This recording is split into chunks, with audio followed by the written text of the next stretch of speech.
So, short video, but I quickly want to touch on the idea of Demacia and how people are misunderstanding what Demacia really is, and in general just the story around Demacia, because it's a little complicated, but basically they aren't as bad as people make them out to be.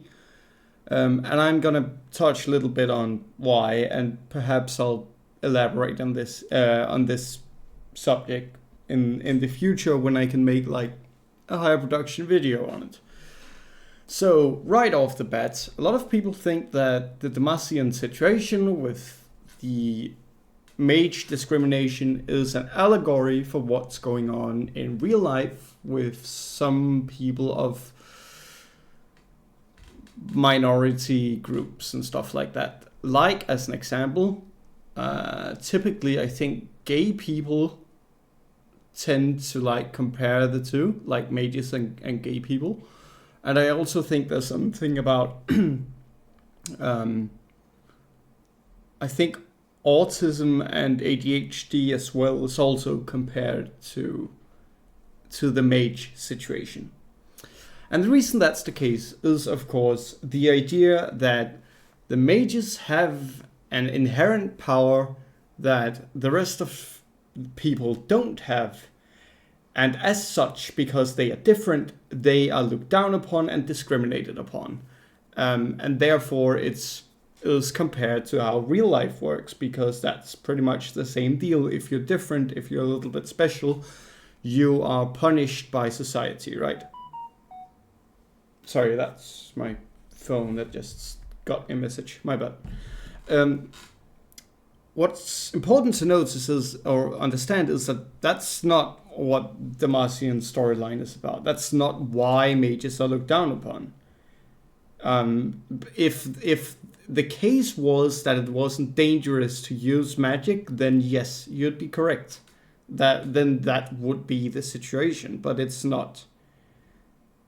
Mages are looked down upon because they straight up are actually dangerous.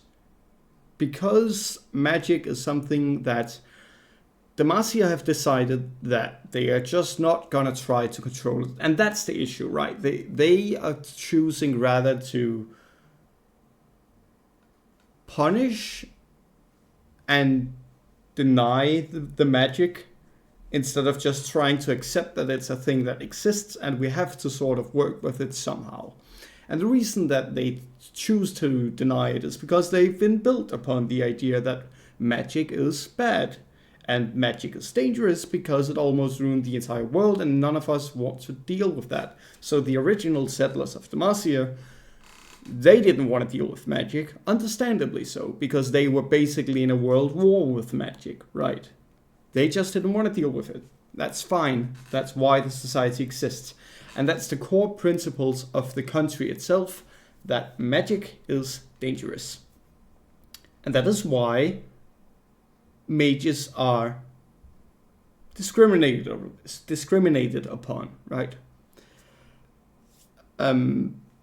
Obviously, if we were to take like a modern real life pair of glasses upon the situation, we could all agree that yes, Demacia's way of dealing with it is not ideal. But it's not an allegory for the things that people think they are, because it would just imply that it's actually dangerous to be a gay person, or that it's actually dangerous to be on the spectrum, right?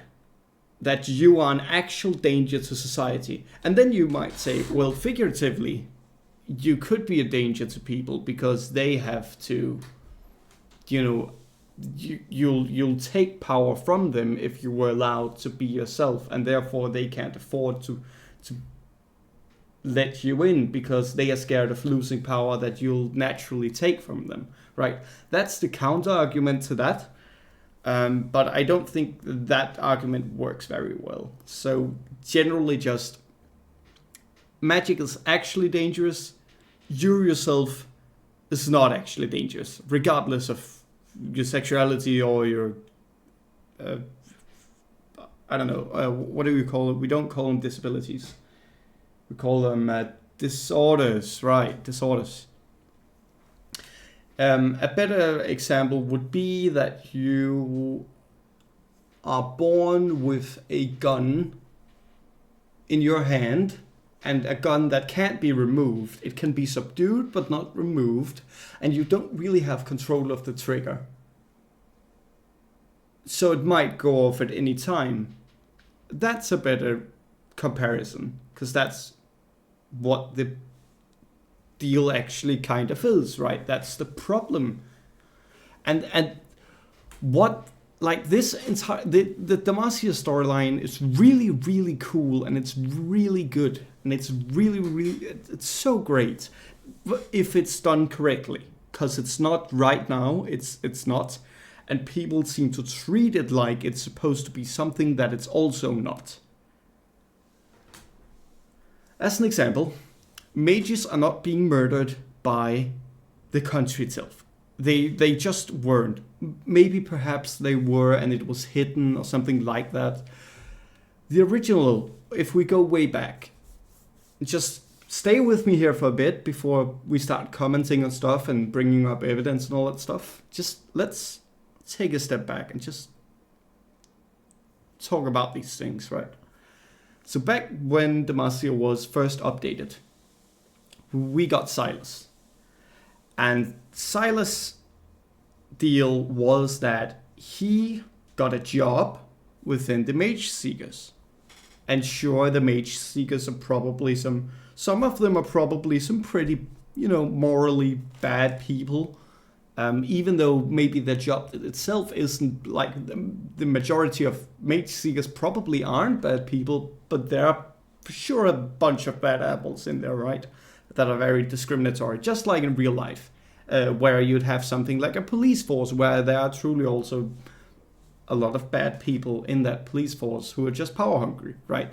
So that's fine to paint the Mage Seekers as a group that have a lot of kind of bad people inside of it. That makes sense. Silas got a job, which was to make sure that they could track other mages. And he went out with someone named Vanis. And Vanis was mistreating some mages. And so Silas intervened, and by mistake, Silas killed 3 people that evening. And I believe the Mage Seeker himself was being violent, and obviously he was not doing his job in this situation, or at least he wasn't doing what he was supposed to do, right? At least not the morally good thing. Regardless, Silas still ended up killing 3 people. And no matter what happens, and this is also just to say that Silas is not in the right. He's not. Silas killed 3 people. He cannot argue himself out of that situation ever. He's not wrongfully imprisoned, at least. That's what I'm trying to say. Not necessarily that he has some moral or logical pitfalls in some of his wanting to resist, right? But it's more so that he fucked up. He fucked up because he couldn't control his magic, funnily enough, because that's the entire problem.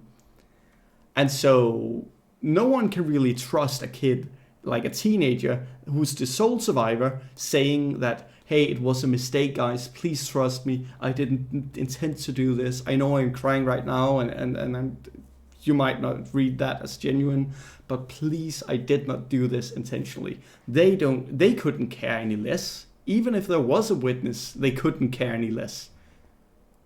Because that's just like in the real world. If someone suddenly commits a homicide, then you don't just let them go because they said, well, it was a mistake, right?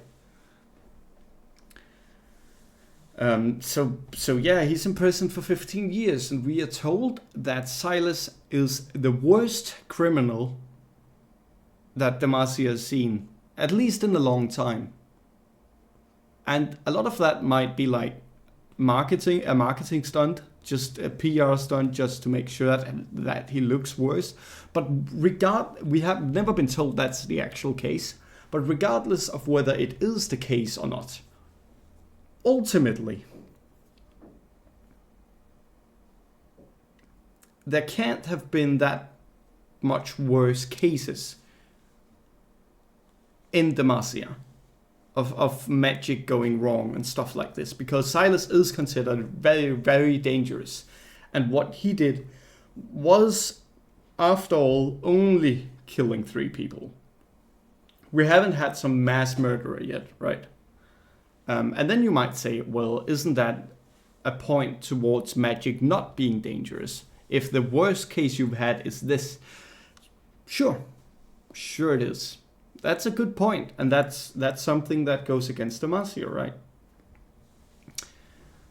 But the idea is still that Demacia is actually a really good place to live. It's actually generally probably the best society, outside of maybe living in Piltover is probably pretty nice in general. But Demacia is a very nice place to live, and that's the entire deal, right? They are a very cultured people, a very cultured place where everyone genuinely loves being there. Except, of course, those who are mages who have issues, but regardless of their issues, they do still actually love their country. Mages were generally never killed. They were always either monitored by the mage seekers, registered, or sent to the outskirts if they were dangerous, right?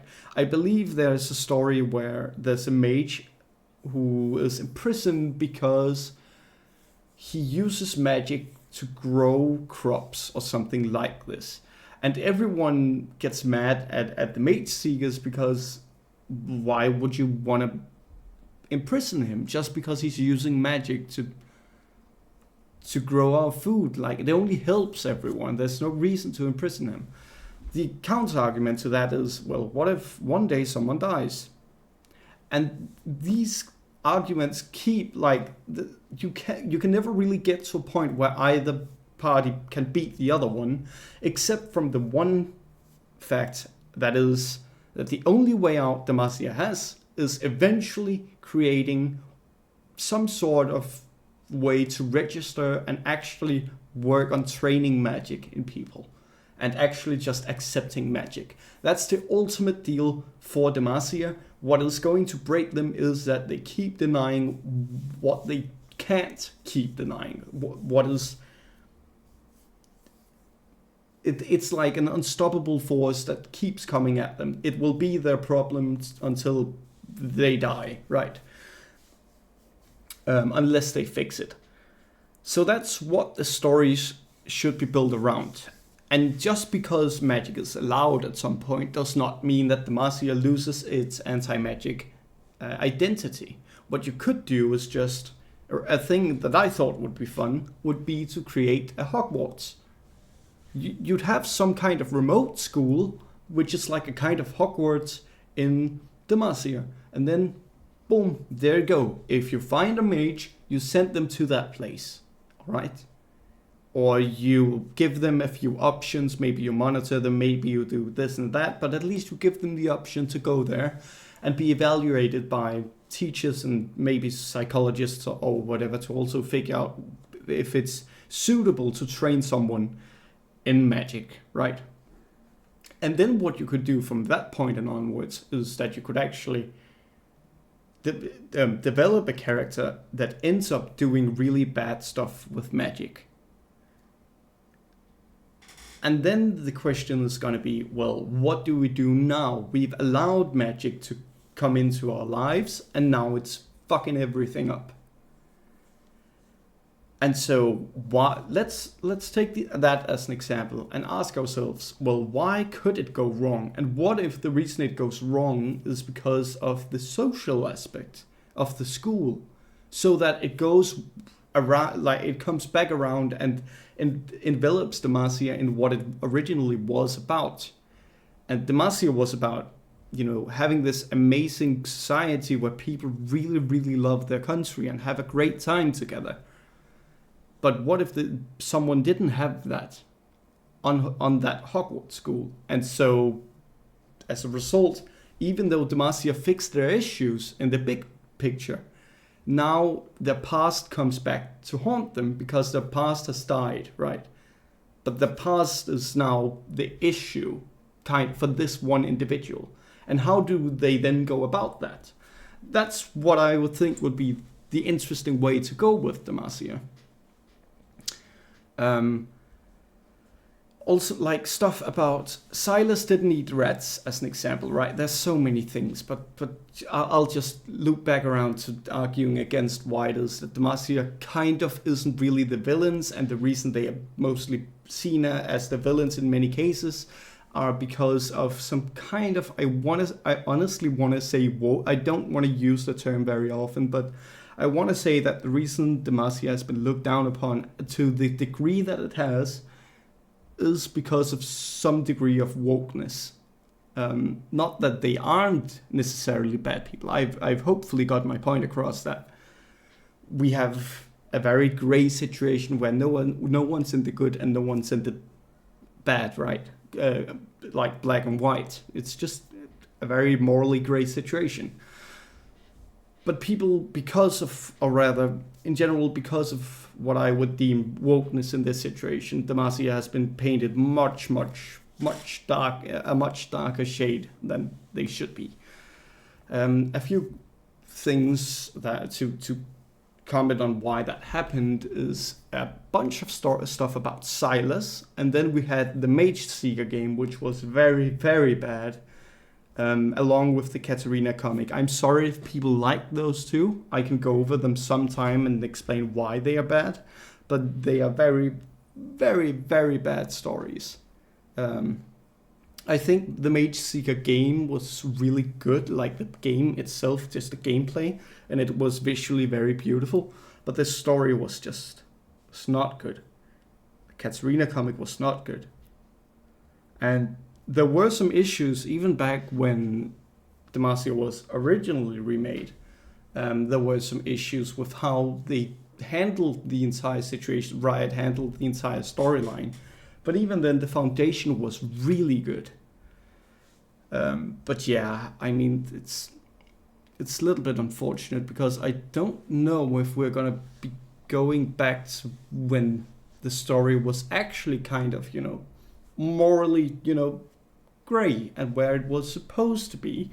And the reason it's supposed to be that way is because that allows for the most development of character and for the most maybe that's not true necessarily, but I think that it's much more interesting and it's much better story to write when things just aren't that clear cut, right? I'll use the next minute to see if I've missed anything that I think could be interesting to pull up now, because it's a very broad subject, right? So there are a million things that I could say more, but just for this video, because it's gonna be pretty short, I just want to see if I can dig something out of my mind. See, we have Sincho. And this Jarvan. Yeah, okay, so this is something else actually. Let's talk a little bit about Shyvana. Because people have been arguing that Shyvana should take position against Jarvan because of what he sort of did to mages in a way, right? And sure, you could argue that that's a fair thing for Shyvana to do, but the main issue behind Shyvana is not actually that she's a magical being. That's not why she's discriminated against, primarily at least. It's a part of it, but the main reason people don't like Shyvana is you get one guess as to guess what the fuck it is, because it's really goddamn obvious, but no one argues this point. So Shyvana is a dragon, and if there's one thing we've been told when it comes to dragons, it's that they have kind of difficulty controlling their emotions, and they are very, very, very, very rage and blood hungry. And so when dragons have been terrorizing Demacia for a long ass time, and you get this lady into the into the kingdom, and she becomes a trusted, loyal guard to the king himself, you kind of have to be a little bit scared in some ways, right? You have to be wary of her. Okay, she looks too ugly. I'm not gonna pull up in game. But like the idea that it's cause she's a magical being. Oh God, it's so sad for Shyvana. She just wants to fit in. She's never had a family. Shut up. It's not actually the deal with her. The problem is that she doesn't fit in anywhere because she by default murders shit. And yeah, we haven't had a story where she does that, but that's the idea. That's what we're being told is the issue, right? So once again, it's also like, and let's not talk about too much about Sentinels of Light, but that shit was also terrible. Everyone can agree that, but yeah, no, I won't say any more than that. We all know it's terrible. Then we have, let's see if there's anything else. Yeah, I don't think I can think of too much right now. Lastly, actually, I guess we'll talk about a few points. So once upon a time, the Sentinels of Light used to have headquarters in Demacia, I believe. And that's kind of a point for Demacian being kind of tolerant of magic, right? Then we also like Gerald Lightfeather. They actually do know who the Sentinels of Light are, and I suppose they'd probably fund them. The Demacian elite or the nobles would probably fund the Sentinels of Light. I'd imagine, at least. There have been a lot of Sentinel of Light stuff going on with Demacia. So that wouldn't surprise me, and I actually think it would suit them pretty well. The other thing is that Lux has... She was a part of the Illuminators, and the Illuminators, I also believe, took in mages. I don't remember if that was like in secrecy. I think it might have been in secrecy, but the point is still that, you know, Demacia itself it never really was intended to be that bad, I think. And now it has become that bad because people tend to not really, you know, Demacia got its identity markers, which was that it disliked mages, and that's it, right? That's kind of what we know. Mage resistant, dislike mages. They have a nice military. That's kind of what we know. Because those are the identity markers. We also know that Noxus is a brutal empire, the expansionist empire. But people really like Noxus because it's inclusive or whatever. In reality, Noxus is most definitely a million times worse than Demacia. That's another point, actually. Let me briefly bring up why Noxus has so many issues that makes them really, really, really bad people, even if they are also morally in the gray. So, and this is also partly to the people that think that Noxus is somehow morally better than Demacia in any way. Because Noxus are just, they're just straight up, they're bad. They are the bad guys. And the reasons why, there are a lot of them, but one of the big reasons is that if you are not strong, you do not get to have a place in Noxus. And yes, strong is different from person to person, but you're only strong if you have a strength that can be relevant to the Empire. If you are born handicapped in Noxus, you'd probably die pretty quick just on the street without anyone caring and everyone passing by.